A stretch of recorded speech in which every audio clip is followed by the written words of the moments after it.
Saint-Esprit est Dieu lui-même. Alléluia. Et le Saint-Esprit, il n'est pas Dieu moins que Dieu le Père. Il n'est pas Dieu moins que Dieu le Fils. Parce que lorsque tu te baptises, pour cette raison, le baptême par immersion est tellement important. Parce que lorsque tu te baptises, tu portes maintenant le nom de Dieu le Père. Tu portes maintenant le nom de Dieu le Fils. Tu portes maintenant le nom du Saint-Esprit. Il dit, je vous baptise au nom du Père, au nom du Fils, au nom du Saint-Esprit. En plus d'être Dieu, le Saint-Esprit est une personne. Alléluia. Parce qu'il est une personne, tu peux avoir une relation personnelle avec lui. Comment fait-on pour savoir que ça c'est une personne ou ça c'est une chose? La différence entre une chose et une personne, c'est l'âme. Gloire à Dieu. L'âme qui se résume en nos émotions, nos volontés et nos désirs, nos sentiments. Amen. Lorsque tu es humain, tu as une âme. La chair est une chose parce qu'elle n'a pas d'âme. Le Saint-Esprit a des pensées. Lorsque tu lis la Bible, dans le livre de 1 Corinthiens 2:10, il a dit, mais Dieu lui a révélé tout par l'Esprit, car l'Esprit sonde le cœur, même les choses les plus profondes. Le Saint-Esprit pense, il connaît les pensées, il connaît toutes choses. Le Saint-Esprit a sa volonté. Je vais libérer un enfant de Dieu ce matin. Tu ne dis pas à Dieu le but pour lequel tu es sur cette terre, ni les dons que tu vas avoir.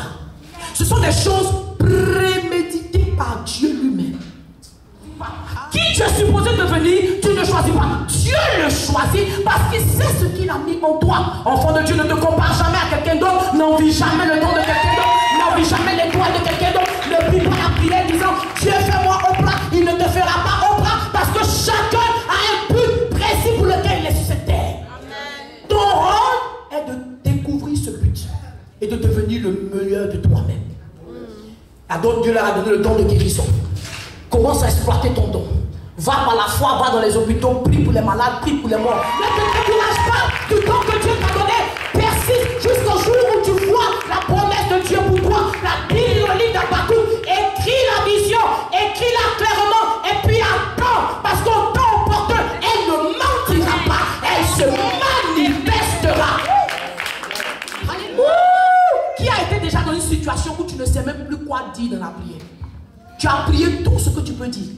Tu as trouvé tous les versets que tu pouvais trouver, mais tu ne vois pas Dieu agir. La Bible dit, le Saint-Esprit, il prie pour toi, mais pas avec des paroles. Parce que les paroles n'ont pas un poids. N'aie pas peur de ceux qui utilisent la parole pour injurer. Aie peur de ceux qui ne parlent pas. Ceux qui ne parlent pas, tu ne connais pas la puissance. Prêche, maman. Tu leur fais tout ce que tu veux, ils ne disent rien. À ta place, je vais prendre mes bagages, fuir de là. Parce que ce sont des dangers permanents. Ceux qui ne parlent pas, tu ne sais pas ce qu'ils vont faire. Le jour où ils vont exploser. La parole de Dieu dit, le Saint-Esprit, il ne prie pas par la parole.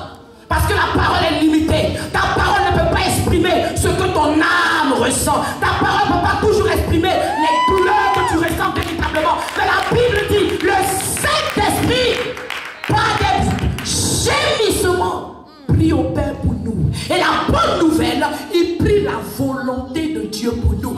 Alléluia. Lorsqu'il prie la volonté de Dieu, elle va toujours s'accomplir. Parce que Dieu ne va jamais contre sa parole.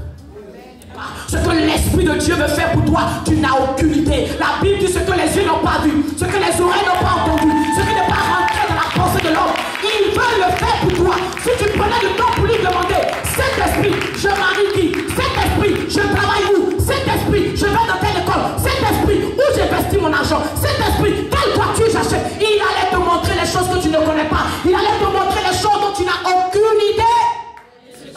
Ah, dis à quelqu'un, je suis seul. Mais je ne suis pas seul.